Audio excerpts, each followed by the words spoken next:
चा चा चा चा, मेरा गाना मीठा है जंगल वालों, सुनो मेरी खुशी की धन। आज मुझे आसान शिकार मिल गया है।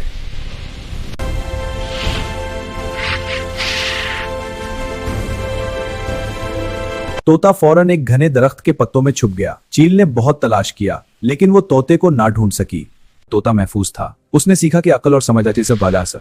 चील भी समझ गई कि हर कमजोर नजर आने वाला वाकई कमजोर नहीं होता।